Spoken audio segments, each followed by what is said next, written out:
Isang magandang hapon po sa inyong lahat. Ito po si Pastor Alan Shepherd Staff. Nandito po ako para magturo ng ating lesson. Meron po tayong module number 1. It's all about mission. Ang unang topic po natin about mandate. Who instructed the church? Who gave direction to the church? Who gave instruction sa simbahan to go for a mission? Pangalawa po yung meaning ng mission, ng meaning po ng mandate. Ngayon po ang ituturo ko po is all about movement, no? Ito po yung vision ng simbahan, yung movement, yung paano po ba dapat tayo gumalaw ayon sa ating mission, ayon sa mandate. So, sabi po sa introduction natin, from purpose to direction. So far, we have established yung mandate, yung sinasabi ko po kanina, who command the church, meaning what mission is truly is, no? Now we move to the next critical question. If the church has mission, how does the mission move forward? No? Kung meron po tayong mission, paano po ang mission nagmo-moving forward? This is where movement comes in. No? At dito po pumapasok yung movement. Marami pong simbahan, meron silang correct mandate, marami pong good definition of mission, pero wala pong movement. No? Ayan, napakahalaga nitong movement na to. Kung bakit hindi lumalago ang simbahan, alam naman po ng lahat ng churches na merong mission na pinapagawa ang Diyos, Matthew 28:19, go and make disciples of all nations. Alam naman po may mission pero wala pong movement. Kaya hindi mag-grow ang simbahan, no? They believe the right thing, no? Ito po yung simbahan na naniniwala sila sa right thing, but go nowhere intentionally, no? Intentionally, alam nilang tama na they believe the right thing, alam nila tama yung mission, may mandate, may great commission, pero hindi po sila intentionally gumagalaw. So, wala pong napupuntahan. So, number 2 po, what movement means in church mission? Ano po ba yung definition ng movement? So, movement is the intentional spirit-led progression of the church toward fulfilling God. So, ang mission po is through vision, through direction, and through action. Kaya napakahalaga po ng mission natin, mga minamahal. Hindi po tayo pwedeng mag-mission ng walang vision, ng walang direction, at walang action. Dapat po ang movement ng simbahan to go make disciple, to go out, lumabas po ng simbahan, no, is intentional, spirit-led po dapat yung progression, yung paglago nito, no, towards fulfilling God's mission. So, in simple terms po, mission gives purpose, no? Ibig sabihin yung mission, binibigyan tayo ng purpose, ng dahilan. So, movement gives direction, and management gives structure, no? Yung management po, binibigyan tayo ng structure, mga kapatid. So, yung mission without movement becomes theory. Ibig sabihin, pag ang mission po ay hindi gumagalaw, theory lang po yun. Kumbaga, nasa isip lang natin yun, na nakikita lang natin sa view natin, pero pag hindi tayo gumagalaw, hindi po magaganap ang mission. So, movement without mission becomes chaos, no? Pag yung movement po na ginagawa natin, walang mission ang Diyos, no? Nagiging magulo po ito, mga minamahal kong kapatid. Magiging magulo po. No po? And, hallelujah, sa letter B po, biblical foundation of movement, matatagpuan natin sa Acts 1:8, but ye shall receive power, after that the Holy Spirit come upon you, and you shall be witness unto me, both in Jerusalem, in all Judea, in all Samaria, and unto the uttermost part of the earth. Ang sinasabi pong progression, yung Jerusalem po na sinasabi dito, mga kapatid, ito po yung Jerusalem, ito yung ating local, kung saan po tayo nakalagay yung church, no? Ang Judea po natin is yung regional, maaring kabilang bayan, kabilang baryo, no? Yung Samaria po natin, it is the cross-cultural. Ito po yung hindi lang tayo, kung nasa Pilipinas tayo, pwede natin, kung Tagalog ka, pwede mong abutin yung Bisaya, Ilocano, Kapampangan, and yung uttermost, ito yung global. Tandaan po natin, sa mission natin na pinapagawa ng Diyos, yan sinasabi po, pag sinabi pong go, hindi po yan inside the church. Hindi lang sa loob ng church. Hindi galing sa labas papasok. Pag sinabi pong go, mula sa loob ng church, palabas. No? So, palabas po, ibig sabihin paghayo, no? This verse revealed that God's mission is designed to move outward. No, God mission po, ulitin ko, designed to move outward. The church is not meant to be static but sent. Hindi lang po dapat ang simbahan nananatili lang, parang wala nang ginagawa. kundi tayo po ay ipinapadala. Dapat po, hindi po seating capacity dapat ang simbahan, kundi sending capacity, mga minamahal kong kapatid. Number 3 po, movement and vision. How they connect. No? What is vision? Vision is clear God's aligned picture of the preferred future of the church as it fulfills its mission. No? Ito po yung future ng simbahan, mga minamahal kong kapatid. Actually, mission po ng Diyos ito. Tayo po ay katulong ng Diyos. No? Ang mission po, sinasagot niya, bakit tayo nagmi-mission? Yung vision po is, saan tayo pupunta? No? Mga minamahal kong kapatid, saan tayo papunta? No? Proverbs 29:18, where there is no vision, the people perish. No? Vision prevents drift. No? Yung vision po, hallelujah, pine-prevent nito yung pagiging drift. Parang natatangay lang tayo, nape-prevent po nito kasi wala tayong direksyon, no? Yung vision po, pine-prevent niya yung confusion. Alam niyo, pag may vision tayo, hindi tayo makukonfuse sa gagawin natin. Ano bang activities gagawin natin? Ito ba gagawin natin activities? No? Pero mawawalan tayo ng confusion pag alam po natin yung vision, no? Hindi tayo mabe-burnout kasi pag meron tayong mission, alam natin na we do it for God. Yes, mapapagod tayo. Magkaiba po yung napagod sa na-burnout. May iwasan po natin yung internal conflict. Bakit? Pag alam po ng bawat miyembro ng simbahan ng mission, ibig sabihin, they were one spirit, they were united in one mission, and they serving one God. Na po, mga minamahal kong kapatid. And letter B po, vision serves mission. No? Not another way around. Marami po nagkakamali dito. A common leadership error is this, no? Creating a vision first, then enforcing the mission to fit it. No? Mali po yun. No? Hindi po tayo pwedeng mag-create muna ng vision bago tayo mag-enforce ng mission. Kailangan po nauna ang mission to fit bago po magkaroon ng nauna po muna ang mission bago po ang vision. Bakit nauna ang mission?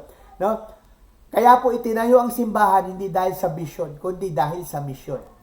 Nauna po muna ang misyon ng Diyos para na ibinigay niya yung kanyang buhay para sa atin. Then bago tayo makapag-create ng vision, magkaroon ng salvation for all. So, biblical order po is mandate, no? Ito po yung God's command. Yung mission po ang pangalawa, God-defined purpose. Panghuli po ang vision. So, church discerns direction. Ano po? Vision must always be a servant of mission, never its master. So nauna po palagi ang mission bago ang vision. Hallelujah. Makita po natin mamaya na ang vision kung ano po talaga yung wide meaning ng vision. So theology of movement, God is a sending God. Totoo po 'yun, no? Our God is a mission God and our God is a sending God. From Genesis to Revelation, God is always sending, no? Pinadala niya sino? Si Abraham, si Moses, no? God sent the prophet, God sent His Son, si Jesus Christ, and sent the church. Tayo po yun, John 20:21. As my Father has sent me, even so, send I you. No? Tayo na po ngayon ang gumagawa nito, mga minamahal. Ang movement po is not a strategy idea. No po? Ang movement po is not God's nature expressed through the church. Ano po ibig sabihin? The movement, movement is not strategy. Hindi po ito strategy, mga binamahal kong kapatid. No? Hindi rin po ito yung expressed through the church. Hindi po. No? Ang movement po ay ginawa ng Diyos for us to send. No? Kaya hindi mo ito strategy. Hindi mo ito idea. Noon pa man po, ginagawa na ito ng Diyos. Kaya nga po, pag nakarinig po kayo ng pastor na inuutusan tayong humayo, huwag tayong kumontra. Kung inuutosan tayo mag-share ng gospel, lumabas sa labas. Kasi ang may utos po, ang may idea po talaga, hindi tayo, kundi ang Diyos. Ang Diyos po ang nag-utos nito. Ano po, mga kapatid? Pag-usapan natin yung acronym, no? The movement acronym po, mga kapatid. So, letter M, missional direction. Now, Matthew 6:36, first the kingdom of heaven, kingdom of God. So, movement must always point towards God's kingdom, not comfort. Yung ating pong movement, yung missional, dapat po missional direction. Hindi po ito yung comfort natin. Hindi tayo tinawag para maging komportable.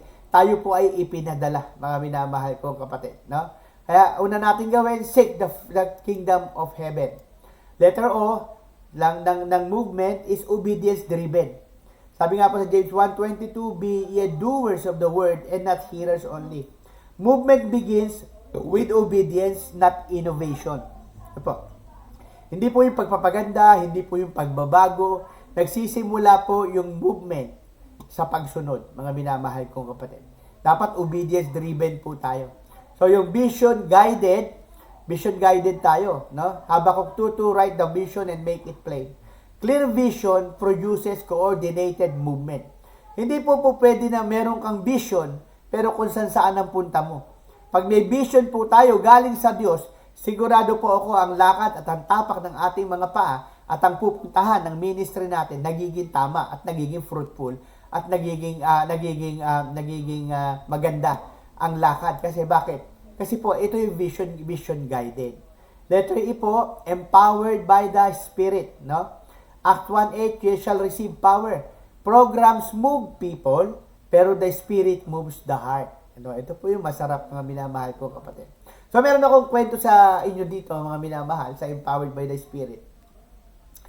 Meron pong isang masabi ko na merong isang missionary sa Africa na napasok niya isang tribe. Pero yung isang tribe na yun is they were kumakain sila ng tao eh.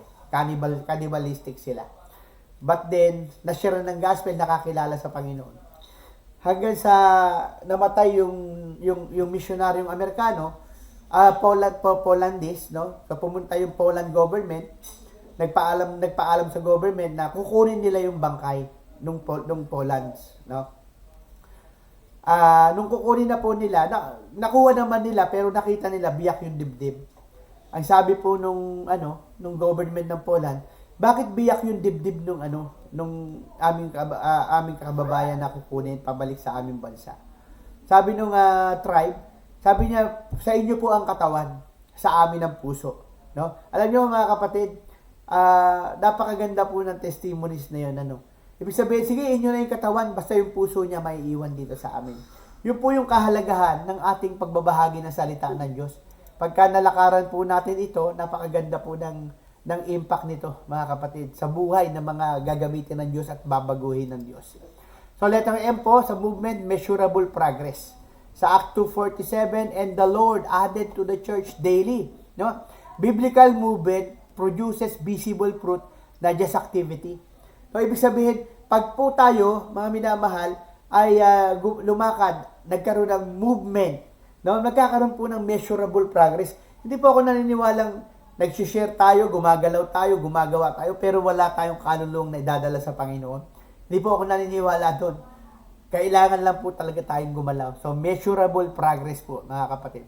So, next po sa movement, letter E, equipping focus.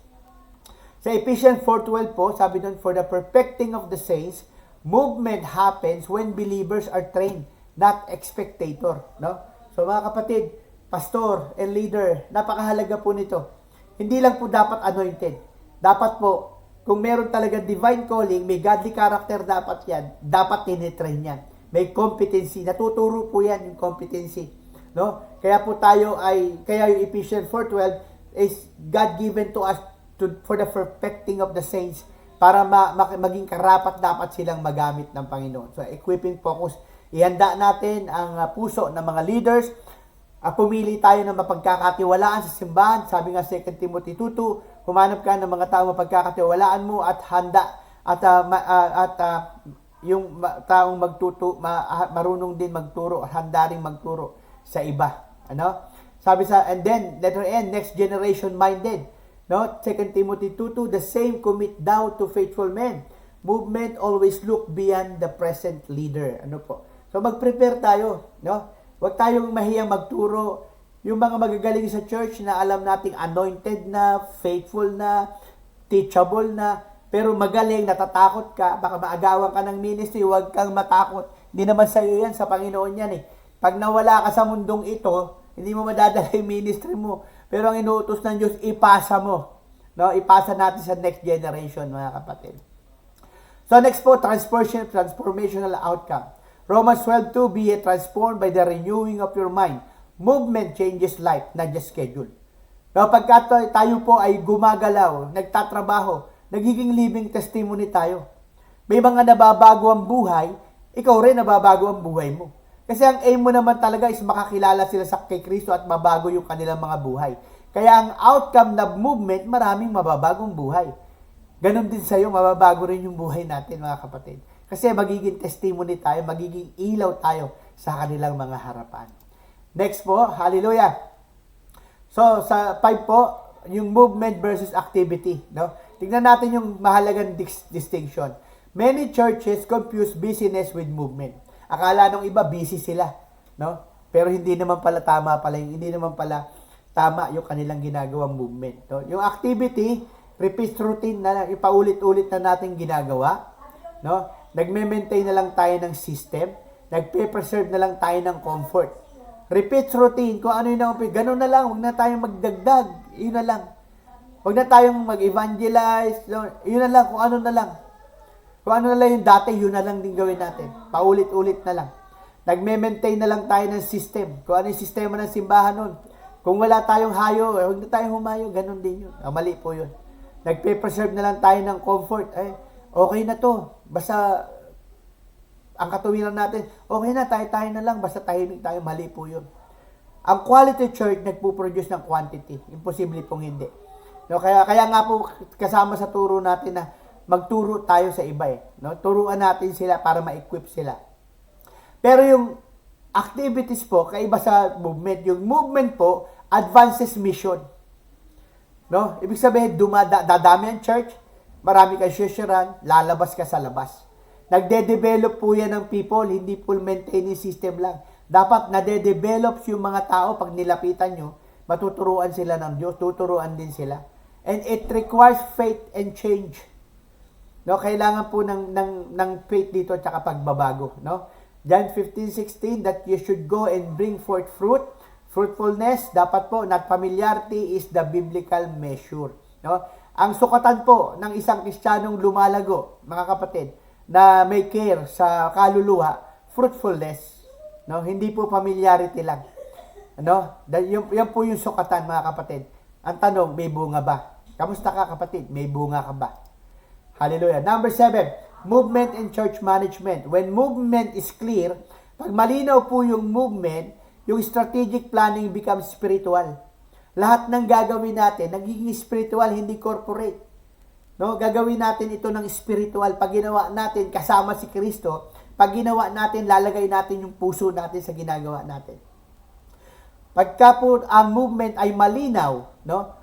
Yung paggalaw ng church, yung activities and plan ng Diyos ay malinaw, na-align yung ministry. Hindi po nagkakaroon dapat ng kompetisyon. Bakit? Iisang layunin kayo Pag sa ministry, nag-aaway-aaway kayo kasi dapat ako magaling. Music team, dapat mataas ang boses ko. Kayo kung mahina lang. Ako dapat yung mataas ang boses. Ako dapat malakas yung sound. May problema sa competition yun. No? Hindi iisa yun. Magkaiba yun. So, leaders manage change wisely, not fearfully. No? Pagka po may movement na tama ang instruction and direction, no, namamanage po ng leaders, no, nagkakaroon ng matalinong kaisipan. Hindi po nagkakaroon ng takot kasi alam niya yung nilalakaran niya tama. Natuturuan siya, nag-guide siya. And then po, pagka malinaw po yung movement, yung ating pong resources are allocated intentionally. No? Ang focus po natin talaga ito sa may eternal value yung gagawin natin sa pera ng simbahan. May eternal value. Pag gumawa tayo, may eternal value para hindi sayang yung ating ginagawa, hindi tayo magsasayang ng panahon. Number 5, when movement is clear, the church avoids stagnation. Pag clear yung ating movement vision, no? Hindi stagnant ang church, nag-grow po ito. No?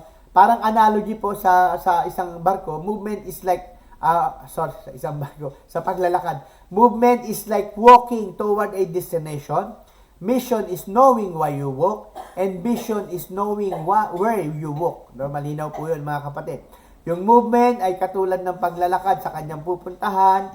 Merong mission. Yung mission po ay para malaman kung bakit, para alamin mo kung bakit ka naglalakad, bakit kailangan mong lumakad. Yung vision po ay pagkaalam kung saan pupunta. So, management po is knowing how to walk without stumbling, no? Yun po yung tamang management. Dapat alam natin lumakad para hindi tayo matison. So, number 8 po, malapit na tayo matapos. Common obstacle to movement. No? Ang movement po, minsan mahirap gawin pag takot tayo sa pagbabago ng simbahan. Huwag nating baguhin yan. Huwag natin tanggalin to, kapatid. Kung hindi na po nakakatulong yung isang ministry sa simbahan, tanggalin mo na. Palitan mo ng bago. Kung stagnant na yan, kung yung leader mo, hindi gumagalaw, kausapin mo na, baka kailangan ng bagong leader, baka kailangan siyang palitan. Amen po? Yung tradition without mission, no? Tradition na lang tayo, pero walang mission. Ginagawa na lang natin yung mga gawain sa simbahan, pero hindi tayo nagmi-mission. Nagkakaroon, pag hindi po, ang isa po sa obstacle ng movement is yung leadership insecurity. No, kasi hindi hindi naturuan ng tamang gawin, kaya insecure ang mga leader. No? Nagkakaroon sila ng insecurity. Obstacle po 'yan, mga kapatid. Pag ang leader may insecurity, hindi siya competent sa kanyang ginagawa bilang lingkod ng Panginoon. Ang hirap din pong gumalaw pagka lack of clarity, biro mo nagbabanggaan sila. Kasi yung instruction ng pastor misan, ng leader, walang clear, walang clarity. Hindi malinaw. Ano ba talaga yung itinuturo? Ano ba talaga yung gagawin ko sa ministry ko? Hindi niya alam. No? Kaya naguguluhan siya. Number 5, dependence on one personality. Napakahirap po na naglagay ka ng ministry. Naglagay ka ng leader. Pero ikaw pa rin ang nasusunod. Di ikaw na lang mag-lead, kapatid. Kung pastor ka, meron kang nilagay, pagkatiwalaan mo yung nilagay mo. Kailangan magtiwala ka sa kanya. Hindi mo naman kaya lahat gawin eh. Ngayon, kung ikaw pa rin naglagay, ikaw pa rin masusunod, di ikaw na lang. Amen po, malinaw po. So, Joshua 1:9, be strong and of good courage. God's mission always requires faith-filled movement. Mga minamahal kong kapatid. Ano po? Yung mission po, lagi nagre-require ng punong-punong pananampalatayang pagkilos. No? Hallelujah. Muli po, mga kapatid, maraming salamat po. Dito po nagtatapos ang ating pag-aaral. Kung nagustuhan niyo po, please share and like the video. Maraming salamat po. Muli po, ito si Pastor Al dito po kami naka-assign sa New Zealand. Ang aming po simbahan na Jesus Christ is Love and Savior Ministry. At kami po ay under sa Pilipinas ng Bible School, ng Mobile Bible School. Ang director po namin doon ay si Dr. Roderick De Vera. Muli po, magandang hapon po. Umaga o hapon sa inyong lahat. God bless you all po. Pagpalain po kayo ni Yahweh.